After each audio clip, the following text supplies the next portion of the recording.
Big update to Apple TV. Well, actually, to a bunch of Apple's OSs, but tvOS 17.2 came out just today, actually, as we're recording. And it has a whole, well, not a whole new, but a pretty significant change to the TV app. It changes that TV watching experience in the TV app. Now we're going to have a link to Engadget on this, but everybody's reporting on this. I think the biggest thing that people are going to notice is that in the TV app now, assuming that you use the TV app on your Apple TV, the navigation that's been at the top, where you could select between the home screen or between movies or TV or your library or sports, if you cared about sports, all of that is now in a left nav bar. And you may be thinking, left nav bar? That's kind of weird. That's not really how Apple does a lot of their app primary navigation. Right. It's not how they do any of their app primary navigation on the Apple TV. This is a huge departure from the really original navigation model that came out in 1.0 of Apple TV, where you had a top bar that was your primary way of moving around between the different major sections in any given app. And whether this is going to be something they end up rolling out to the other apps or not, we'll have to see. But for now, it is in the TV app. So what's this all about? Now, if you're in your TV app, you may be familiar with the home screen. The home screen has a whole bunch of stuff like what you're watching lately, what they're recommending, what's hot, what the different channels are, things that they're promoting from different networks and from their own network, probably Apple TV Plus. And if you're interested in that stuff on the home screen, it's all still there. It's a little bit presented differently now, but it's all still there. The primary navigation is pretty significantly different, though. So if you're on that screen and you go to the left now, mind you, you're not seeing anything on the left. It's just the normal home screen. But if you go to the left from the home screen, this new menu is going to pop up over top of what you see in your home screen. It's not going to shift stuff over. It's almost like a modal pop-up that comes up on a website. And that is now your menu. And you can navigate around in there or navigate off of it and it'll go away again. So it just kind of slides down from the top left, actually, I think is where it's anchored. Now, the good thing is that if you're really used to going all the way to the top to the navigation, you can still do that. And smartly enough, Apple has this kind of, I'll call it grandfathered way of interacting with it, where if you go all the way top, it's also going to bring that nav panel in on the left-hand side. So you'll be able to get to the navigation the same way. It lists the major sections you can get to, including TV and movies like you had before and your library.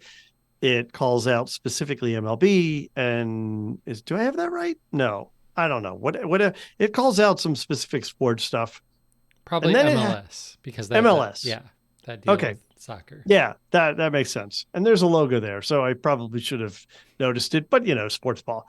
So I'm kind of blind to it. But underneath that, then there are channels. And there's a section called channels and it lists channels. And this may not be what you're expecting because in addition to the channels that you subscribe to through Apple, for example, I subscribe to Paramount Plus, and that now includes Showtime. It's also going to show some, not all, of the services that you have connected to your Apple TV experience. So I have Hulu and I have Disney Plus and I have AMC Plus and I have Amazon Prime all showing up there as connected services that are channels now. I don't think of them as channels, but it's calling them out. So what does that tell me? They have a special arrangement with those partners so that they can highlight them. And if you select one of those, it's going to take you to the part of the TV app that is focused on just their content. So they're really letting you drill down into that specific channel or that specific provider's content. It's actually kind of nice. It's a little bit confusing because in the past, you'd see channels, and some of the channels were things that you subscribe to, and some of the things were things that they were trying to get you to subscribe to. So there would be an upcharge to them. But this list on the left is all the stuff that you already have said, yeah, I have this. I want to be able to get to this from Apple TV. Now, similarly, channels itself looks a little bit different. Channels, if you are just on the homepage and you're scrolling through and you're looking at the channels, they've kind of changed the way they display that. Instead of just circles with a logo, it's a logo with, I don't know, like I guess a cover image or a poster image of some big popular thing that they're showing now, so that they can entice you to maybe take a look at this channel. Maybe this is something that you want to get if you don't already subscribe to it. But again, that channel section is now also showing these other services that you already subscribe to, but not through Apple, if it's one of the companies that they have a deal with. I think this is going to confuse people. I mean, I like it. I think it's nice that they create this kind of curated provider specific experience, but I think it is going to confuse people because of how they've previously defined channels in the Apple TV experience. So we'll see how folks react to it. Ultimately, I think it's good, but for example, it doesn't show Peacock, and I'm subscribed to Peacock, and that's still connected in the Apple TV app as a provider of services that I'm interested in. It just doesn't show up as a channel. So, yeah, it's kind of weird, but good. Now, the thing that you've probably heard the most about is that the iTunes movies and iTunes TV shows apps on your TV, and specifically on Apple TV as well, were going to go away. Well, that also occurred as part of this 17.2 update. So now you're no longer going to have a movies app or a shows app out on the main Apple TV screen. They don't exist anymore. They're all folded into the TV app itself. And so that means what happens to the store? The store is now also bundled into the TV app. So if you're still someone who actually purchases digital content, which confusingly enough, you could already do through the TV app before, now the whole iTunes movies and TV storefront is actually built into a store section of the TV app.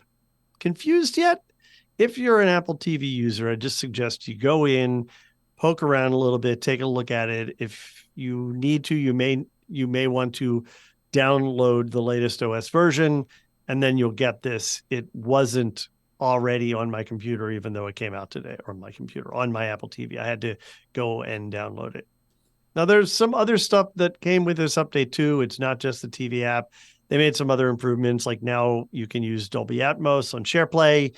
If you're doing a SharePlay thing with your Apple TV, I'm really not quite sure why that didn't exist before, but apparently it didn't.